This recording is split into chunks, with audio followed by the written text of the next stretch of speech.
Hello ಆತ್ಮೀಯರೇ, ನಮಸ್ಕಾರ. ಮೋಕ್ಷ ಮೀಡಿಯಾಕ್ಕೆ ತಮಗೆಲ್ಲ ಸ್ವಾಗತ. ನಾನು ಮೋಕ್ಷ ಹಿರೇಮಠ್. ನಾವು ಕೆಲವೊಂದು ವಸ್ತುಗಳನ್ನು ಬಹಳ ಉಪಯೋಗಿಸ್ತಾ ಇರ್ತೇವೆ, ಆದರೆ ಅವುಗಳ ಬಗ್ಗೆ ನಮಗೆ ತಿಳುವಳಿಕೆ ಬಹಳ ಕಡಿಮೆ ಇರ್ತದೆ. ಸಾಮಾನ್ಯವಾಗಿ ರೋಗ ರುಜಿನಗಳು ಬಂದಾಗ ಈ ಡಾಕ್ಟ್ರುಗಳು ಮತ್ತು ಔಷಧಗಳು ಅಗತ್ಯವಾಗುತ್ತವೆ.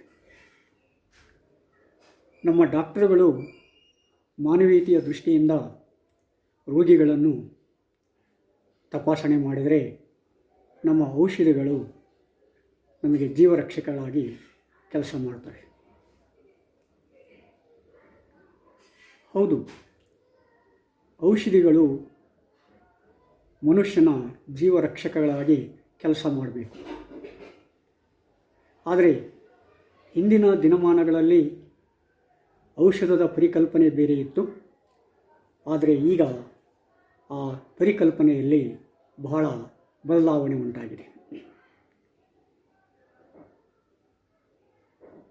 ಈಗ 30-40 ವರ್ಷಗಳ ಹಿಂದೆ ಹೋದರೆ ಆವಾಗ ನಮ್ಮ ದೇಶದಲ್ಲಿ ಯಾವುದೇ ಒಬ್ಬ ರೋಗಿಗೆ ನೆಗಡಿ ಬಂದರೆ ಶುಂಠಿ ಚಹಾ ಮಾಡಿ ಕುಡಿತಾಯಿದ್ರು. ಕೆಮ್ಮಾದರೆ ಡಾಕ್ಟ್ರ್ ಹತ್ರ ಹೋಗಿದರೆ ಅವರು ಒಂದು ಸಿರಪ್ ಕೊಟ್ಟುಬಿಡ್ತಿದ್ರು. ಆ ಸಿರಪ್ಪು ಭಾಳ ಸಣ್ಣ ಬಾಟ್ಲಿಯಲ್ಲಿರ್ತಿತ್ತು. ಆ ಸಿರಪ್ಪನ್ನು ಕುಡಿದುಬಿಟ್ರೆ ಆ ಕೆಮ್ಮು ನಿವಾರಣೆ ಆಗಿಬಿಡ್ತಿತ್ತು. ಇದು ಮೆಡಿಕಲ್ ಶಾಪುಗಳು ಬಂದ ಮೇಲೆ. ಬಟ್ ಮೆಡಿಕಲ್ ಶಾಪುಗಳಕ್ಕಿಂತ ಮೊದಲಿದ್ದಾಗ ಆ ಹಳ್ಳಿಯಲ್ಲಿರ್ತಕ್ಕಂಥ ಪ್ರಾಥಮಿಕ ಶಾಲೆಯ ಮುಖ್ಯ ಶಿಕ್ಷಕರೇ ಔಷಧಿಗಳನ್ನು ಕೊಡ್ತಕ್ಕಂಥ ಒಂದು ಪದ್ಧತಿ ಇತ್ತು. ನನಗೆ ಈಗಲೂ ಕೂಡ ನೆನಪಿದೆ. ನಮ್ಮ ಹಳ್ಳಿಯಲ್ಲಿರ್ತಕ್ಕಂಥ ಪ್ರಾಥಮಿಕ ಶಾಲೆಯ ಮುಖ್ಯ ಶಿಕ್ಷಕರು ಯಾರಿಗಾದರೂ ಕೆಮ್ಮು ಬಂದರೆ ಅವರು ತಮ್ಮಲ್ಲಿರ್ತಕ್ಕಂಥ ಒಂದು ಕೆಂಪು ಸಿರಪ್ಪನ್ನು ಒಂದು ಮುಚ್ಚಳದಲ್ಲಿ ನಮಗೆ ಕೊಟ್ಟು ಕುಡ್ಲಿಕ್ಕೆ ಹೇಳ್ತಾಯಿದ್ರು. ಅದನ್ನು ಕುಡಿದುಬಿಟ್ರೆ ನಮ್ಮ ಕೆಮ್ಮು ಹೇಳೋ ಹೆಸರಿಲ್ಲದೆ ಹೋಗಿಬಿಡ್ತಿತ್ತು. ಆಗಿನ ದಿನಮಾನಗಳೇ ಬೇರೆ. ಅಲ್ಲಿ ಮಾನವೀಯ ಮೌಲ್ಯಗಳ ಬಗ್ಗೆ ಒತ್ತು ಹಿತ್ತೆ ಹೊರತು ಈ ಬಂಡವಾಳದ ಬಗ್ಗೆ ಅಥವಾ ಲಾಭದ ಬಗ್ಗೆ, ಲಾಭ ನಷ್ಟದ ಬಗ್ಗೆ ವಿಚಾರಗಳು ಬಹಳ ಕಡಿಮೆ ಇದ್ದವು. ಅದು ಕಲ್ಯಾಣ ರಾಜ್ಯದ ಕಲ್ಪನೆಯಾಗಿತ್ತೇ ಹೊರತು ಇನ್ನೂ ಬೇರೆ ತೆರನಾದ ಕಲ್ಪನೆಯಾಗಿರಲಿಲ್ಲ. ಇವತ್ತಿನ ದಿನಮಾನಗಳಲ್ಲಿ ಅಂದಿನ ದಿನಮಾನಗಳನ್ನು ಹೋಲಿಕೆ ಮಾಡಿದಾಗ ನಮಗೆ ಬಹಳ ದುಃಖ ಅನಿಸುತ್ತೆ, ಖೇದ ಅನಿಸುತ್ತೆ. ಎಲ್ಲಿಂದ ಎಂಥ ಬದಲಾವಣೆಗೆ ನಾವು ಹೊರಟಿದ್ದೇವಲ್ಲ ಅಂತ ಅನಿಸಿಬಿಡುತ್ತೆ. ಯಾಕಂದರೆ ಮನುಷ್ಯನಿಗೆ ರೋಗ ರುಜಿನಗಳು ಸಹಜ. ರೋಗ ಬಂದಾಗ ಔಷಧವನ್ನು ತೆಗೆದುಕೊಂಡು ನಿರೋಗಿಯಾಗುವುದು ಕೂಡ ಸಹಜ. ಆದರೆ ಇಲ್ಲಿ ಈ ಔಷಧಿ ತಗೊಳ್ಬೇಕಾದ್ರೆ ಅವನು ಶ್ರೀಮಂತ ರೋಗಿ ಆಗಬೇಕಾಗತ್ತೆ. ಯಾಕಂದರೆ ಶ್ರೀಮಂತ ರೋಗಿಗೆ ಮಾತ್ರ ಈ ಕೊಂಡುಕೊಳ್ಳುವ ಶಕ್ತಿ ಇರ್ತದೆ. ಉಳಿದ ವ್ಯಕ್ತಿಗೆ ಕೊಂಡುಕೊಳ್ಳುವ ಶಕ್ತಿ ಇರೋದಿಲ್ಲ. ಅಂಥ ವ್ಯಕ್ತಿಗಳು ಸಮಸ್ಯೆಯನ್ನು ಎದುರಿಸಬೇಕಾಗ್ತದೆ. ಇದರ ಹುಟ್ಟು ಹೇಗಾಯಿತು? ನಾವು ಮತ್ತೆ ಈಸ್ಟ್ ಇಂಡಿಯಾ ಕಂಪನಿಯ ಕಡೆಗೆ ಮುಖ ಮಾಡಬೇಕಾಗುತ್ತೆ. ಈಸ್ಟ್ ಇಂಡಿಯಾ ಕಂಪನಿ ಭಾರತದಲ್ಲಿ ಬೇರು ಬಿಟ್ಟ ಮೇಲೆ ಅದು ಬೇರೆ ಬೇರೆ ಪರಿಕರಗಳಲ್ಲಿ, ಬೇರೆ ಬೇರೆ ಕ್ಷೇತ್ರಗಳಲ್ಲಿ ತನ್ನ ಕೈಯನ್ನು ಚಾಚಿತು. ಅದಕ್ಕೆ ಭಾರತದಲ್ಲಿರ್ತಕ್ಕಂಥ ಸಂಪತ್ತು ಮುಖ್ಯವಾಗಿತ್ತೇ ಹೊರತು ಭಾರತೀಯರ ಆರೋಗ್ಯ ಅಷ್ಟು ಪ್ರಮುಖವಾಗಿದ್ದಿಲ್ಲ. ಆದರೆ ಎಷ್ಟೋ ಕ್ರಿಶ್ಚಿಯನ್ ಮಿಷನರಿಗಳು ಮಾನವೀಯ ದೃಷ್ಟಿಯಿಂದ ಆಗಿನ ಕಾಲದಲ್ಲಿ ಕೆಲಸ ಮಾಡ್ತಾಯಿದ್ರು.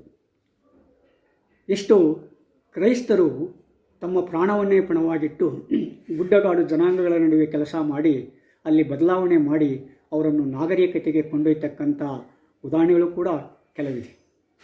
ಆದರೆ ಇದನ್ನು ಉಪಯೋಗ ಮಾಡಿಕೊಂಡಿದ್ದು ಅಲ್ಲಿರ್ತಕ್ಕಂಥ ಈಸ್ಟ್ ಇಂಡಿಯಾ ಕಂಪನಿ. ಮಾನವೀಯ ಮಮತೆಯಿಂದ ಜನರ ನಡುವೆ ಕೆಲಸ ಮಾಡಿ ಅವರ ಸಮಸ್ಯೆಗಳನ್ನು ನಿವಾರಣೆ ಮಾಡಿ ನಂಬಿಕೆ ಉಂಟಾದ ಮೇಲೆ ಅಲ್ಲಿ ಇನ್ನೊಬ್ಬ ವ್ಯಕ್ತಿಗಳ ಪ್ರವೇಶ ಆಗ್ತಿತ್ತು. ಆ ವ್ಯಕ್ತಿಗಳು ಬರೀ ತಮ್ಮದೇ ಧಾರ್ಮಿಕ ಪ್ರಚಾರದಲ್ಲಿ ಮತ್ತಿನ್ನಿತರ ಕೃತ್ಯಗಳಲ್ಲಿ ತೊಡಗಿದರೆ ಹೊರತು ಅವರು ಬೇರೆ ದೃಷ್ಟಿಯಿಂದ ಭಾರತವನ್ನು ನೋಡಲಿಲ್ಲ. ಭಾರತೀಯರಿಗೆ ಒಂದು ಸಲ ನಂಬಿಕೆ ಬಂದ ಮೇಲೆ ಅವರು ಏನನ್ನಾದರೂ ಕೊಟ್ಟುಬಿಡ್ತಾರೆ. ಆದರೆ ನಂಬುವುದು ಕಷ್ಟ. ಹೀಗಾಗಿ ನಂಬಿಸಿ ಮೋಸ ಮಾಡ್ತಕ್ಕಂಥ ವ್ಯಕ್ತಿಗಳು ಭಾಳ ಇದ್ದಾರೆ. ನಂಬಿಕೆ ಬಿಡಲಿಕ್ಕಾಗಲ್ಲ, ನಂಬಲಿಕ್ಕಾಗದೇ ಇರ್ತಕ್ಕಂಥ ಸ್ಥಿತಿಯಲ್ಲಿ ಈಗ ನಾವಿದ್ದೇವೆ. ಆ ಥರ ಆದಮೇಲೆ ಅವರ ಮೂಲಕ ಏನು ಮಾಡ್ತಾರೆ, ಅಂಥ ವ್ಯಕ್ತಿಗಳ ಮೂಲಕ ಈಸ್ಟ್ ಇಂಡಿಯಾ ಕಂಪನಿ ಈ ಔಷಧಿಗಳನ್ನು ಪರಿಚಯ ಮಾಡಿತು. ಅಂದ್ರೆ ರೋಗ ರುಜಿನಗಳ ನಿವಾರಣೆಯ ಹಿನ್ನೆಲೆಯಲ್ಲಿ ಅನೇಕ ಸ್ಥಿತ್ಯಂತರಗಳಿಗೆ, ಅನೇಕ ಅವಾಂತರಗಳಿಗೆ ಎಷ್ಟೋ ಅಂದರೆ ಆ ಅಧಾರ್ಮಿಕ ಕ್ರಿಯೆಯಲ್ಲಿ ತೊಡಗಿರ್ತಕ್ಕಂಥ ವ್ಯಕ್ತಿಗಳು ಕ್ಷೇತ್ರಕ್ಕೆ ಇಳಿದುಬಿಟ್ರು. ಅದರ ಸದುಪಯೋಗವನ್ನು ಸ್ಪಷ್ಟವಾಗಿ ಪಡೆದುಕೊಂಡಿರ್ತಕ್ಕಂಥ ಈಸ್ಟ್ ಇಂಡಿಯಾ ಕಂಪನಿ ಅವರ ಮೂಲಕ ಏನು ಮಾಡುತ್ತೆ, ತನ್ನ ಔಷಧಿಯ ಸಲಕರಣೆಗಳನ್ನು ಜನರಿಗೆ ಪರಿಚಯ ಮಾಡುತ್ತೆ. ಪ್ರಥಮದಲ್ಲಿ ಉಚಿತವಾಗಿ ಕೊಟ್ಟರೆ ನಂತರದಲ್ಲಿ ಅದರ ರೇಟು ಹೆಚ್ಚಿಗೆ ಆಗ್ತಾನೆ ಹೋಗ್ತಾ ಇರ್ತಾರೆ. ನಂತರದಲ್ಲಿ ದುಪ್ಪಟ್ಟಾಗಿಬಿಡುತ್ತೆ. ಒಂದು ಸಲ ರೋಗಿ ಅದಕ್ಕೆ ಎಡಿಕ್ಟ್ ಆದಮೇಲೆ ಅದಿಲ್ಲದೆ ಬದುಕಲಿಕ್ಕೆ ಸಾಧ್ಯತೆ ಇಲ್ಲ ಅಂಥ ವ್ಯವಸ್ಥೆ ಕೂಡ ನಿರ್ಮಾಣ ಆಗಿಬಿಡ್ತು. ಈ ವ್ಯವಸ್ಥೆಯ ನಿರ್ಮಾಣ ಆಗಬೇಕಾದ್ರೆ ನಮ್ಮಲ್ಲೇನು ಔಷಧೀಯ ಸಸ್ಯಗಳಿದ್ದಿಲ್ಲವೇ ಅಥವಾ ಔಷಧಿಗಳಿದ್ದಿಲ್ಲವೇ? ನಮ್ಮಲ್ಲಿ ಕೂಡ ಔಷಧಿಗಳಿದ್ದು ಸಾಮಾನ್ಯವಾಗಿ ನಾವು ಈ 7 ತೆರನಾದ ಔಷಧಿಯ 7 ತೆರನಾದ ವೈದ್ಯಕೀಯ ಪದ್ಧತಿಗಳನ್ನು ಗುರುತಿಸಬಹುದು. ಒಂದು ಅಲೋಪೆಥಿಕ್, ಮತ್ತೊಂದು ಆಯುರ್ವೇದಿಕ್, ಇನ್ನೊಂದು ಹೋಮಿಯೋಪೆಥಿಕ್, ಮತ್ತೊಂದು ಯುನಾನಿ, ಇನ್ನೊಂದು ಸಿದ್ಧ, ನ್ಯಾಚುರೋಪತಿ, ಅಕ್ಯುಪ್ರೆಷರ್ ಮತ್ತು ಇತ್ಯಾದಿಗಳನ್ನು ನಾವು ಹೆಸರಿಸ್ಬೋದು. ಆದರೆ ಇವುಗಳಲ್ಲಿ ಪ್ರಮುಖವಾಗಿ ಪಾತ್ರವನ್ನು ಆಡ್ತಕ್ಕಂಥವು 3 ವೈದ್ಯಕೀಯ ಪದ್ಧತಿಗಳು ಅಂತ ಅನಿಸುತ್ತೆ ಈಗ. ಅದು ಅಲೋಪೆಥಿಕ್, ಆಯುರ್ವೇದಿಕ್ ಮತ್ತು ಹೋಮಿಯೋಪೆಥಿಕ್. ಇವುಗಳ ದೃಷ್ಟಿಕೋನ ಬೇರೆ ಇದೆ. ಅಲೋಪೆಥಿಕ್ನ ಪರಿಕಲ್ಪನೆ, ಆಯುರ್ವೇದಿಕ್ ಪರಿಕಲ್ಪನೆ ಮತ್ತು ಹೋಮಿಯೋಪೆಥಿಕ್ ಪರಿಕಲ್ಪನೆ ಬೇರೆ ಬೇರೆ ಇದೆ. ಆ ಪರಿಕಲ್ಪನೆ ಹಿನ್ನೆಲೆಯಲ್ಲಿ ಅವುಗಳು ಔಷಧವನ್ನು ತಯಾರು ಮಾಡಿ ಜನರಿಗೆ ಕೊಡ್ತಾ ಇದ್ದಾರೆ. ಆದರೆ ಆ ದಿನಗಳಲ್ಲಿ ಅಂದರೆ 18-19ನೇ ಶತಮಾನದ ಪೂರ್ವಾರ್ಧದಲ್ಲಿ ನಾವು ತಿಳಿದ ಮಟ್ಟಿಗೆ ನಮ್ಮ ಈ ಸ್ಥಳೀಯ ಪದ್ಧತಿಗಳು ಆ ಮಟ್ಟಕ್ಕೆ ಬೆಳವಣಿಗೆ ಆಗಿದ್ದಿಲ್ಲ. ಬೆಳವಣಿಗೆಯಾಗಿದ್ದರೂ ಕೂಡ ಅವುಗಳನ್ನು ಸೆರೆ ಬಡಿದು ತಮ್ಮ ವಸ್ತುಗಳಿಗೆ ಮಾರುಕಟ್ಟೆಯನ್ನು ಉಂಟು ಮಾಡಲಿಕ್ಕೆ ಅವುಗಳ ಬಗ್ಗೆ ಅಪಪ್ರಚಾರ ಮಾಡಿ ತಮ್ಮ ವಸ್ತುಗಳನ್ನು ಸೇಲ್ ಮಾಡ್ತಾರೆ. ಆ ದೇಶೀಯ ಪದ್ಧತಿಗಳ ಔಷಧಿಗಳನ್ನು ಭಾಳ ಕೀಳಾಗಿ ಕಾಣಲಿಕ್ಕೆ, ಅವುಗಳ ಬಗ್ಗೆ ಕೀಳಾಗಿ ಮಾತಾಡಲಿಕ್ಕೆ ಪ್ರಾರಂಭ ಮಾಡ್ತಾರೆ. ಸಾಮಾನ್ಯವಾಗಿ ನಾವು ಕೇಳಿರ್ಬೋದು ಅಳಲೆಕಾಯಿ ಪಂಡಿತ ಅಂತೇಳಿ. ಅದರ ಮೂಲಕ ಏನು ಮಾಡೋದು, ದೇಶೀಯ ಪದ್ಧತಿಯನ್ನು ಹವಾಹೇಳನ ಮಾಡುವುದು. ಆ ಹವಾಹೇಳನ ಮಾಡೋದ್ರ ಜೊತೆಗೆ ತಮ್ಮ ದೇಶದ ಔಷಧೀಯ ಪದ್ಧತಿಯನ್ನು ಅಥವಾ ಅದರ ಗರಿಮೆಯನ್ನು ಹೇಳುವುದು ಅಂತೇಳಿ. ಇಲ್ಲಿ ಏನಾಗುತ್ತೆ, ನಮ್ಮ ಔಷಧೀಯ ಪದ್ಧತಿ ಭಾಳ ಕೆಳಗೆ ಇಳಿತಾ ಹೋಗ್ತಾ ಇದೆ. ಆಮೇಲೆ ಸ್ವಾತಂತ್ರ್ಯ ಸಿಕ್ಕ ಮೇಲೆ ಈ ಆಧುನಿಕ ಮೋಹದ ಹಿನ್ನೆಲೆಯಲ್ಲಿ ಅಲೋಪತಿಗೆ ಸಿಕ್ಕಿರ್ತಕ್ಕಂಥ ಪ್ರಾಶಸ್ತ್ಯ ಈ ಸ್ಥಳೀಯ ಔಷಧಿಗಳಿಗೆ ಅಥವಾ ಸ್ಥಳೀಯ ಪದ್ಧತಿಗಳಿಗೆ ಸಿಗಲಿಲ್ಲ. ಅಲೋಪತಿಕ್ನಲ್ಲಿ ಆಗಿರ್ತಕ್ಕಂಥ ಸಂಶೋಧನೆ ಮತ್ತು ಬೆಳವಣಿಗೆಗಳು ಸ್ಥಳೀಯ ವೈದ್ಯ ಪದ್ಧತಿಯಲ್ಲಿ ಆಗಲಿಲ್ಲ. ನಮ್ಮ ಆಳುವವರಿಗೆ ದೂರದೃಷ್ಟಿಯ ಪರಿಕಲ್ಪನೆ ಬೇರೆ ಇರುವುದರಿಂದ ಅವರು ಕಲ್ಯಾಣ ರಾಜ್ಯವನ್ನು ಬಿಟ್ಟು ಗುಲಾಬಿಯ ರಾಜ್ಯವನ್ನು ಹಿಡಿದಿದ್ದರಿಂದ ಅಲ್ಲಿ ಅನೇಕ ಬದಲಾವಣೆಗಳನ್ನು ಸ್ಪಷ್ಟವಾಗಿ ತರಲಿಕ್ಕೆ ಸಾಧ್ಯತೆ ಆಗಲಿಲ್ಲ. ಆ ಕಲ್ಯಾಣ ರಾಜ್ಯದ ಪರಿಕಲ್ಪನೆ ಅಂತ ಹೇಳ್ತಾ ಇದ್ರು, ಆದರೆ ಚಟುವಟಿಕೆಯಲ್ಲಿ ಅದು ಬೇರೆ ತೆರನಾದ ಪರಿಕಲ್ಪನೆ ಆಗ್ತಿತ್ತು. ಹೀಗಾಗಿ ಏನಾಗುತ್ತೆ, ಈ ದೇಶೀಯ ವೈದ್ಯ ಪದ್ಧತಿಗಳು ತಮ್ಮಲ್ಲಿರ್ತಕ್ಕಂಥ ಸಂಶೋಧನೆ ಮತ್ತು ಬೆಳವಣಿಗೆಯನ್ನು ಹೆಚ್ಚಿನ ಪ್ರಮಾಣದಲ್ಲಿ ಮಾಡಲಿಲ್ಲ. ಇದು ಹಿಂದುಳಿಯಲಿಕ್ಕೆ ಮತ್ತಿಷ್ಟು ಕಾರಣವಾಯಿತು. ಇದನ್ನೇ ಬಂಡವಾಳ ಮಾಡಿಕೊಂಡಿರ್ತಕ್ಕಂಥ ಪರದೇಶೀಯ ಕಂಪನಿಗಳು ತಮ್ಮ ಔಷಧಗಳನ್ನು ಮತ್ತಿಷ್ಟು ಮಾರುಕಟ್ಟೆಯಲ್ಲಿ ಹೆಚ್ಚಿಸಿಕೊಂಡು ಅವುಗಳಿಂದ ಸಖತ್ತಾಗಿ ಲಾಭ ಪಡೆದು ತಮ್ಮ ದೇಶಕ್ಕೆ ಒಯ್ದು ಆ ಶ್ರೀಮಂತಿಕೆ ಜೀವನವನ್ನು, ವಿಲಾಸಿಯ ಜೀವನವನ್ನು ನಡೆಸ್ತಾ ಇದ್ದಾರೆ. ಒಂದು ವೇಳೆ ಅವು ಔಷಧಗಳು ಅವರೇನು ತಮ್ಮ ದೇಶದಲ್ಲಿ ತಯಾರು ಮಾಡಲಿಲ್ಲ. ಸಂಶೋಧನೆ ಮತ್ತು ಬೆಳವಣಿಗೆ ಅವ್ರ ದೇಶದ್ದು, ಅದು ಫಾರ್ಮುಲಾ ಅವ್ರು ಮಾಡಿದ್ದು. ಅದು ಆ ಫಾರ್ಮುಲಾದ ಉತ್ಪತ್ತಿ ಅಂದರೆ ಔಷಧಗಳನ್ನು ಉತ್ಪಾದನೆ ಮಾಡ್ತಕ್ಕಂಥ ಕೆಲಸ ಅವು ಬೇರೆ ರಾಜ್ಯಗಳಿಗೆ ಅಥವಾ ಬೇರೆ ದೇಶಗಳಿಗೆ ಕೊಂಡೊಯ್ದವು. ಎಷ್ಟೋ ಔಷಧಗಳು England, France, Germany, Italy, America ಮತ್ತಿತರ ದೇಶಗಳಲ್ಲಿ ಕಂಡುಹಿಡಿದರೂ ಕೂಡ ಅವುಗಳ ಉತ್ಪಾದನೆಗಾಗಿ ಅವು ಅಭಿವೃದ್ಧಿ ಹೊಂದಿರತಕ್ಕಂಥ ದೇಶಗಳನ್ನು ಅವಲಂಬಿಸಿದವು. ಹೀಗಾಗಿ ತಮ್ಮ ಕಂಪನಿ ಹೆಸರಿನಲ್ಲಿ ಈ ಅಭಿವೃದ್ಧಿ ಹೊಂದಿರತಕ್ಕಂಥ ದೇಶಗಳಲ್ಲಿ ಅವರು ಸಬ್ಸಿಡಿ ಕಂಪನಿಗಳ ಮೂಲಕ ಅಥವಾ ಬ್ರ್ಯಾಂಚ್ಗಳ ಮೂಲಕ ಉತ್ಪಾದನೆ ಪ್ರಾರಂಭ ಮಾಡಿದರು. ಅವರ ಬೆಳವಣಿಗೆಗಳು, ಸಂಶೋಧನೆಗಳು ರಾಸಾಯನಿಕವಾಗಿದ್ದು ರಾಸಾಯನಿಕ ಕ್ರಿಯೆಯಿಂದ ತೊಡಗಿ ಉತ್ಪತ್ತಿಯನ್ನು ಮಾಡ್ತಿದ್ವು. ಎಷ್ಟೋ ರಾಸಾಯನಿಕ ಕ್ರಿಯೆಗಳು ಮನುಷ್ಯನಿಗೆ ವಿರೋಧವಾದ ಸ್ಥಿತಿಯನ್ನು ಉಂಟು ಮಾಡ್ತಿದ್ವು. ಆ ಮನುಷ್ಯನಲ್ಲಿರ್ತಕ್ಕಂಥ ಇಮ್ಯುನಿಟಿ ಏನಿದೆಯಲ್ಲ, ಈ ರೋಗ ನಿರೋಧಕ ಶಕ್ತಿಯನ್ನು ನಾಶ ಮಾಡಿ ಆ ಔಷಧಗಳಿಗೆ ಗುಲಾಮರಾಗ್ತಕ್ಕಂಥ ಕೆಲಸವನ್ನು, ಆ ಔಷಧಗಳಿಗೆ ಹೊಂದಿಕೊಳ್ಳತಕ್ಕಂಥ ಕೆಲಸವನ್ನು ಆ ಕಂಪನಿಗಳು ಈ ದೇಶೀಯರಿಗೆ ಗೊತ್ತಿಲ್ಲದೇ ಮಾಡ್ತಾ ಹೋದು. ಹೀಗಾಗಿ ಏನಾಗುತ್ತೆ, ಈ ದೇಶೀಯ ಪದ್ಧತಿಯ ಔಷಧಗಳು ಮೂಲೆ ಗುಂಪಾದಾಗ ಇವರು ತಮ್ಮ ಸಾಮ್ರಾಜ್ಯವನ್ನು ಕಟ್ಟಲಿಕ್ಕೆ ಶುರು ಮಾಡಿದರು. ವಸಾಹತುಶಾಹಿ, ಸಾಮ್ರಾಜ್ಯಶಾಹಿ ಬೆಳವಣಿಗೆ ಆಯಿತು. ಬ್ರಿಟಿಷರು ಭಾರತವನ್ನು ಬಿಟ್ಟು ಓಡಿರ್ಬೋದು, ಆದರೆ ಬ್ರಿಟಿಷರ ರೀತಿ ನೀತಿಗಳನ್ನು ಭಾರತದಿಂದ ಇನ್ನೂ ಬಿಟ್ಟು ಹೋಗಿಲ್ಲ ಅಥವಾ ಭಾರತೀಯರೇ ಅವನ್ನು ಬಿಟ್ಟಿಲ್ಲ ಅಂತ ಹೇಳ್ಬೋದು. ಎರಡೂ ಸತ್ಯನೇ. ಈ ಅವರ ರೀತಿ ನೀತಿಗಳು, ಅವರ ಔಷಧ ಪದ್ಧತಿಗಳನ್ನು ನಾವು ಇವತ್ತು ಉಪಯೋಗಿಸೋದ್ರಿಂದ ಎಷ್ಟೋ ಈ ದೇಶೀಯ ಪದ್ಧತಿಯಲ್ಲಿರ್ತಕ್ಕಂಥ ರೋಗ ನಿರೋಧಕ ಶಕ್ತಿ ಹಾಳಾಗಿ ಹೊಸ ಹೊಸ ರೋಗಗಳು ನಮ್ಮ ಮೇಲೆ ಆಕ್ರಮಣ ಮಾಡಿವೆ, ನಮ್ಮ ಮೇಲೆ ದಾಳಿ ಮಾಡಿವೆ. ಈ ದಾಳಿ ಇವತ್ತು ನಿನ್ನೆ ಇರಲ್ಲ. ಕಾಲರಾ, ಪ್ಲೇಗು,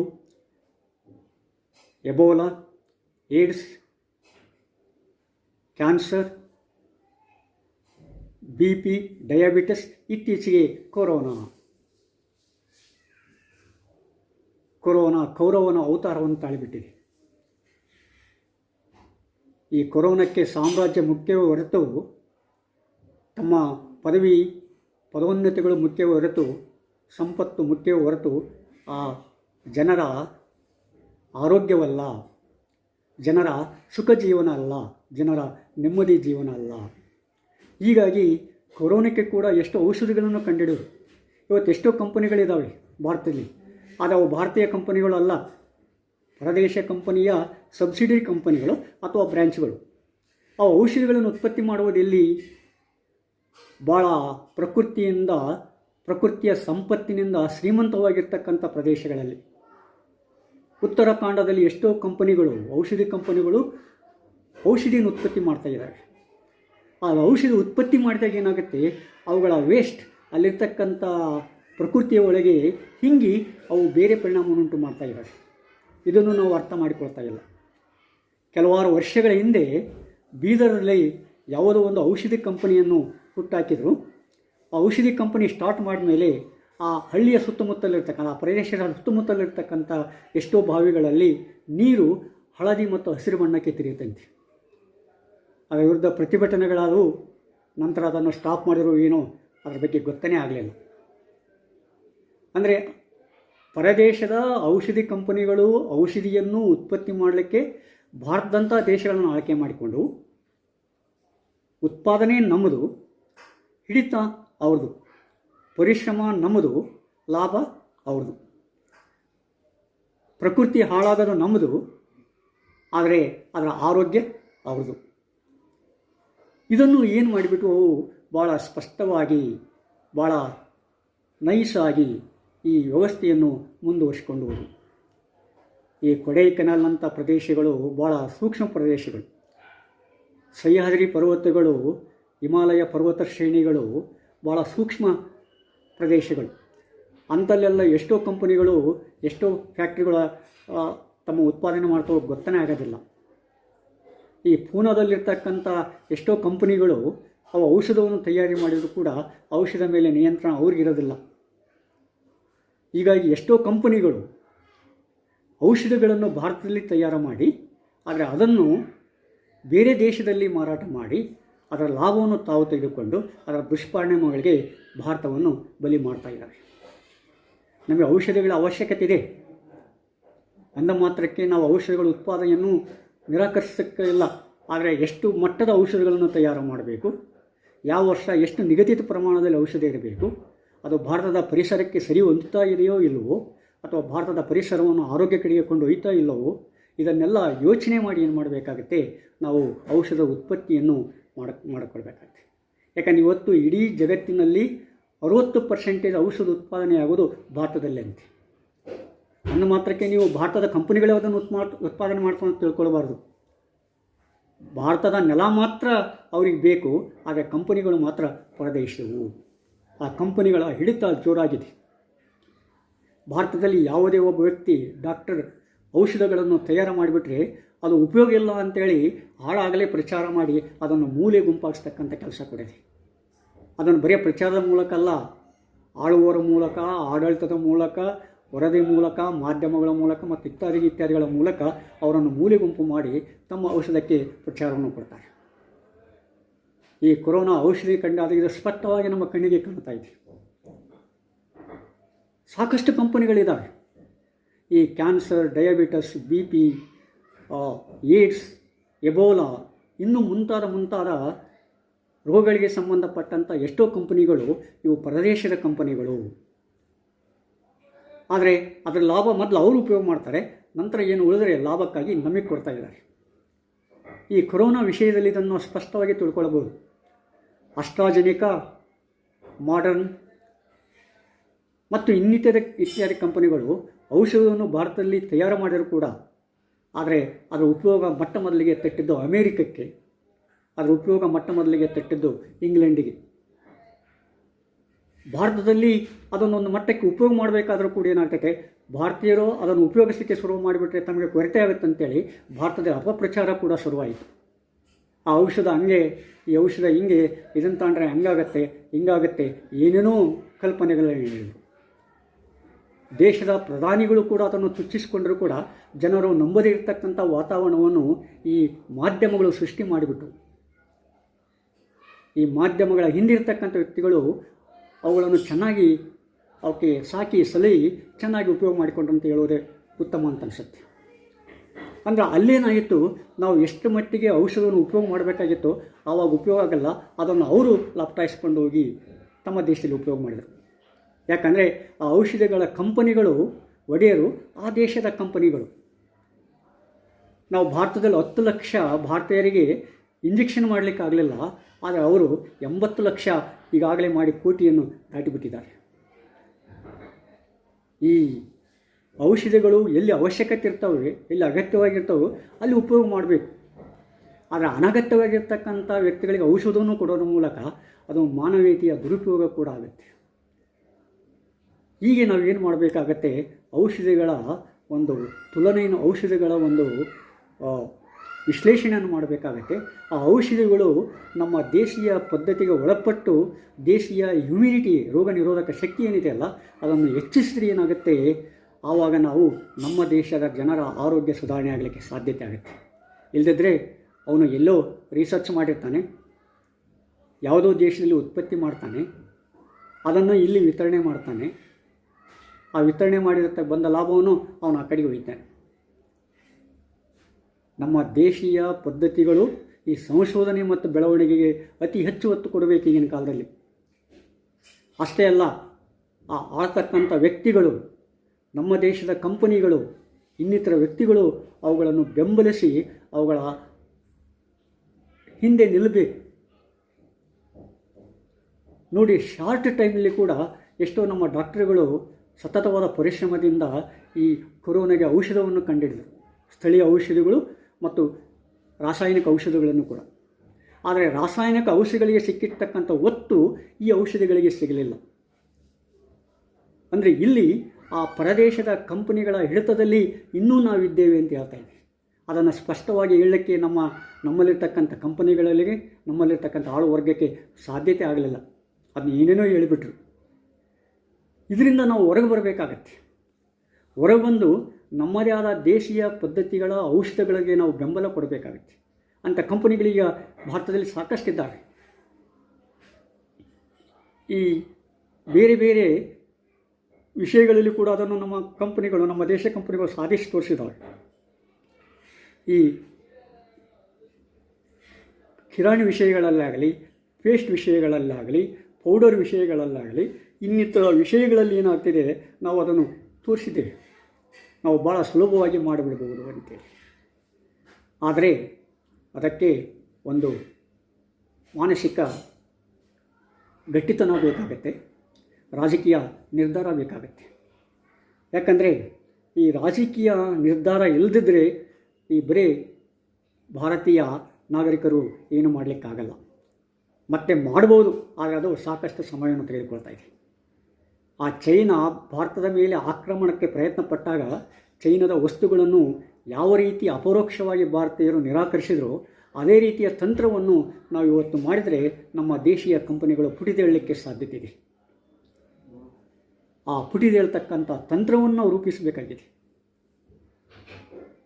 ಆದರೆ ಕೆಲವಾರು ದೃಷ್ಟಿಯಿಂದ ಆಡಳಿತ ವರ್ಗಗಳು, ನಮ್ಮ ದೇಶದಲ್ಲಿರ್ತಕ್ಕಂಥ ಭಾಳ ಪ್ರಮುಖ ಕಂಪನಿಗಳು ಆ ವಿದೇಶಿ ಕಂಪನಿಗಳ ಕೈಗೊಂಬಳಿಗಳಾಗಿ ಅವರ ಲಾಭದಲ್ಲಿ ತಮಗೆ ಸ್ವಲ್ಪ ಸಿಗುತ್ತೆ ಅನ್ನೋ ಒಂದು ದೃಷ್ಟಿಯಿಂದ ಅವುಗಳ ಬಾಲಬಡಕರಾಗಿದ್ದಾರೆ ಹೊರತು ಅವರು ನಿಜವಾದ ಮಾನವೀಯತೆಯ ಕಡೆಗೆ ನೋಡ್ತಾ ಇಲ್ಲ. ಅಂದರೆ ಅವ್ರ ಹತ್ರ ಮಾನವೀಯತೆ ಇಲ್ಲ ಅಂತ ಅರ್ಥ ಅಲ್ಲ. ಅಂದರೆ ಅವ್ರು ನೋಡ್ತಕ್ಕಂಥ ಪರಿಕಲ್ಪನೆ ಬೇರೆ ಆಗಿದೆ, ಅವರ ದೃಷ್ಟಿ ಬೇರೆ ಆಗಿದೆ. ಎಷ್ಟು ದಿನ ನಾವು ವಿದೇಶಿ ವಸ್ತುಗಳ ಮೇಲೆ ಅವಲಂಬನೆ ಇರಲಿಕ್ಕೆ ಸಾಧ್ಯತೆ ಇದೆ?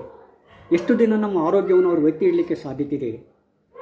ಯಾವುದೋ ಫ್ರೆಂಚ್ ದೇಶನೋ, ಇಂಗ್ಲೆಂಡನೋ, ಜರ್ಮನಿನೋ, ಅಮೇರಿಕನೋ ಭಾರತದಲ್ಲಿ ಬರ್ತಾರೆ, ಯಾವುದೋ ಒಂದು ಗುಡ್ಡಗಾಡು ಜನಾಂಗಕ್ಕೆ ಹೋಗ್ತಾರೆ, ಅಲ್ಲಿ ಪ್ರಯೋಗ ಮಾಡ್ತಾರೆ. ಆ ಪ್ರಯೋಗ ಮಾಡಿದ್ದು ಅಂತೂ ಗೊತ್ತಿರಲಿಲ್ಲ, ಯಾಕೆ ಮಾಡ್ತಾರೆ ಅಂತ ಹೇಳ್ಕೊಂಡು ಎಷ್ಟೋ ಜನರಿಗೆ ಗೊತ್ತಿರಲ್ಲ.